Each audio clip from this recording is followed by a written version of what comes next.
हड्डियों से हमारा पूरा शरीर खड़ा हुआ है। अगर हड्डियों में जान ना हो ना, हड्डियों में समस्या आने लगे तो हमारा शरीर खड़ा नहीं हो सकता। और अगर साथ साथ हड्डियों के जॉइंट्स में प्रॉब्लम आने लगे तो दोस्तों सोचिए, आप क्या चल पाएंगे? जब आप चलेंगे फिरेंगे तो आपको भयानक पेन होगा। भयानक पेन होने के साथ साथ आपकी जिंदगी हेल हो जाएगी। आप स्ट्रेस में चले जाएंगे, आपका जीने का मन नहीं करेगा, आपके मन में, आपके दिमाग में नेगेटिविटी भर जाएगी कि आप लाइफ आगे स्पेंड कैसे करेंगे। तो क्या आप ऐसा चाहते हैं? क्या आप चाहते हैं कि आपके ज्वाइंट, जो आपके भगवान ने घुटने दिए हैं, जो हड्डियां दी हैं, वो कमजोर होकर के उसमें ज्वाइंट्स में प्रॉब्लम आने लगे? कोई भी नहीं चाहता। हमारी हड्डियों की उम्र लगभग लगभग 500 साल है। आयुर्वेद शास्त्र में ये क्लियर मेंशन है।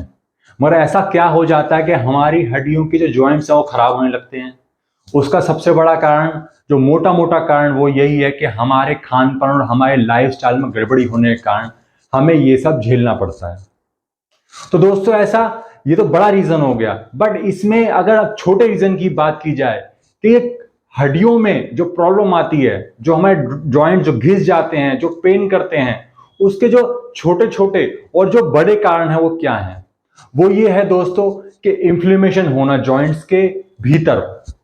अगर आप माइक्रोस्कोप से ध्यान से देखें तो वो छोटे छोटे रेड रेड कलर के घाव होने लगते हैं, जिसके कारण इन्फ्लेमेशन हो जाता है। यानी कि वो इन्फ्लेमेशन की वजह से ही आपके घुटने घिस जाते हैं और आपको पेन झेलना पड़ता है। और साथ साथ आपका बढ़ता वजन, जब सोचिए आपके जो दो दो घुटने हैं उस पर पूरे शरीर का वजन पड़ेगा तो उनकी हालत क्या हो जाएगी। और ऊपर से इन्फ्लेमेशन, तो जो प्रॉब्लम आपकी छोटी होती है वो बढ़ जाती है। तो आपको समझना पड़ेगा कि हमें इन्फ्लेमेशन को खत्म करना है, हमारा टारगेट इन्फ्लेमेशन है। तो साथ साथ दोस्तों, जब इन्फ्लेमेशन होता है तो लोग ये अपने दिमाग में पाल लेते कि हमें ऑपरेशन करा लेना चाहिए, ऑपरेशन से हम ठीक हो जाएंगे। बट नहीं दोस्तों, ऑपरेशन के बाद ये समस्या और बढ़ जाएगी, क्योंकि आपने अपनी जड़ को खत्म ही नहीं किया, यानी कि इन्फ्लेमेशन। ऑपरेशन कराने के बाद भी ये देखा गया है बहुत सारे केसेस में कि बहुत प्रॉब्लम होती है, बहुत पेन होता है, अनबियरेबल पेन झेलना पड़ता है पेशेंट को। और साथ साथ फिर आपको पता ही है फिर क्या होता है, आप अपाहिज की तरह जिंदगी जीते हैं। तो आपको ऐसा नहीं करना। आपके घुटने दोबारा नहीं बन सकते हैं, दोबारा ठीक हो सकते हैं, बट थोड़ी सी आपको समझ और थोड़ी सी आपको पेशेंस और थोड़ा सा आपको हिम्मत रखने की जरूरत है। तो आप इस पूरी वीडियो में बने रहिए, शुरू से लेकर एंड तक देखिए। मैं आपको ऐसे नुस्खे बताऊंगा जिससे आपके घुटने नए हो जाएंगे, आपके घुटने ठीक हो जाएंगे। आपको घुटने बदलवाने की या उसका ऑपरेशन करवाने की जरूरत नहीं पड़ेगी। आयुर्वेद में, नेचुरोपैथ में इसका खुला ट्रीटमेंट है। तो मैंने आपको कारण बता दिए, अब आप समझ लीजिए कि आपको करना क्या है, आपको क्या थोड़े थोड़े चेंज करने हैं और क्या होम रेमेडी अपनानी है जिससे आपके घुटने नए हो जाएं। पहले आप ये समझिए कि इन्फ्लेमेशन जो होता है वो इसीलिए होता है जब हमारा ब्लड, हमारी बॉडी एसिडिक होने लगती है। तो सबसे पहला काम आपको क्या करना है, आपको अपने खान पान को थोड़ा सा अल्कलाइन बनाना है, यानी कि फ्रूट्स एंड वेजिटेबल पर जोर देना है, उसी को ज्यादा कंज्यूम करना है। और अनाज को थोड़ा कम कर देना है। खाना है अनाज, बट थोड़ा कम खाना है। तो अल्कलाइन जब डाइट आपकी हो जाएगी तो धीरे धीरे घुटने आपके रिजुविनेट होने शुरू हो जाएंगे, नए होना शुरू हो जाएंगे। और साथ साथ आपको एसिडिक चीजें अपनी लाइफ से हटा देनी है। जैसे कि कई लोग चाय बहुत ज्यादा पीते हैं, बहुत तीखा मसाला, उसको खाने को पका पका के बार बार जला जला के खाते हैं, उससे आपका ब्लड एसिडिक होता है। वो आपको बिल्कुल भी नहीं करना।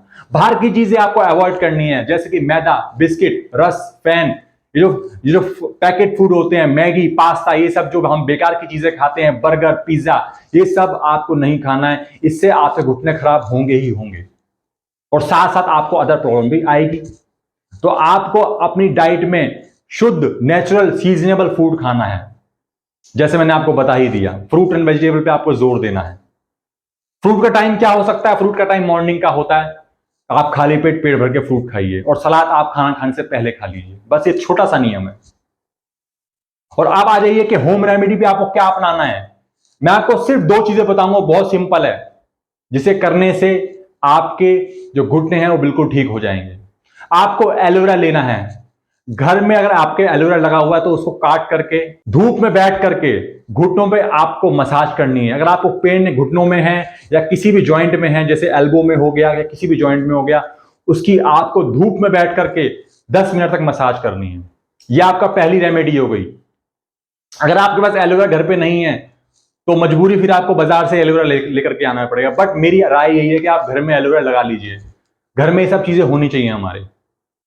दोस्तों नेक्स्ट रेमेडी है जो ट्रीटमेंट है उसमें सबसे ज्यादा कारगर है, वो ये है कि आपको परिजात के पत्ते, जिसको हम हार श्रृंगार भी बोलते हैं, कई जगह पे परिजात बोलते हैं, कई जगह पे हार श्रृंगार बोलते हैं, अगर आपके पास अवेलेबल नहीं है तो आप नर्सरी से एक पौधा खरीद के ले आइए और अपने घर में लगा दीजिए। इसके आपको 5 पत्ते हार श्रृंगार या परिजात के जिसे हम बोलते हैं, इसकी चटनी बना लेनी है और चटनी बना करके 1 गिलास पानी में इसको उबाल लेना है। जब आधा रह जाए तो उसके बाद इसको छान करके आपको गरम गरम चाय की तरह सिप सिप करके पीना है। तो आपने परिजात को उबाल लिया, आपने काढ़ा बना लिया, और इसको लेना किस तरीके से, आपको दोस्तों इसे खाली पेट लेना है। जब आप खाना खाने के लिए बैठेंगे, खाना खाएंगे, तो 1 घंटे पहले आपको इस हार श्रृंगार परिजात का जो पत्ते का जो काढ़ा है बना हुआ, वो आपको कंज्यूम करना है। ये इसका एक नियम है दोस्तों। सिर्फ 10 से 15 दिन में ही आपका पेन लगभग पूरी तरीके से खत्म हो जाएगा। इसको लगभग आप 2 से 3 महीने कीजिए और आपकी जो समस्या है घुटने खराब होने की, घुटने घिसने की, जो जॉइंट्स घिस जाते हैं, वो हमेशा के लिए ठीक हो जाएगी। और उसके बाद आप फ्यूचर में कभी ऐसी प्रॉब्लम दोबारा ना हो, तो उसके लिए मैंने आपको बता ही दिया कि आपको अल्कलाइन डाइट पे रहना है। तो दोस्तों आप घबराइए मत, ये आपकी समस्या में जड़ से खत्म हो जाएगी। आप इसको बस क्वांटिटी में करिएगा, लगातार कीजिएगा, हिम्मत थोड़ा रखिएगा, क्योंकि बीमारी को काटने में आपकी हिम्मत की बहुत जरूरत होती है। दोस्तों ऐसी हेल्थ से जुड़ी वीडियोस में आपके सामने हमेशा लेकर के आता रहूंगा। मेरे चैनल को आप सब्सक्राइब जरूर कर लेना और मेरी इस वीडियो घर तक पहुंचा दीजिए, ताकि जो घुटने से ग्रसित लोग हैं, जिनके घुटने खत्म हो चुके हैं, खराब हो चुके हैं, वो अपने घुटने वापस ठीक कर सकें। तो दोस्तों तब तक के लिए जय हिंद।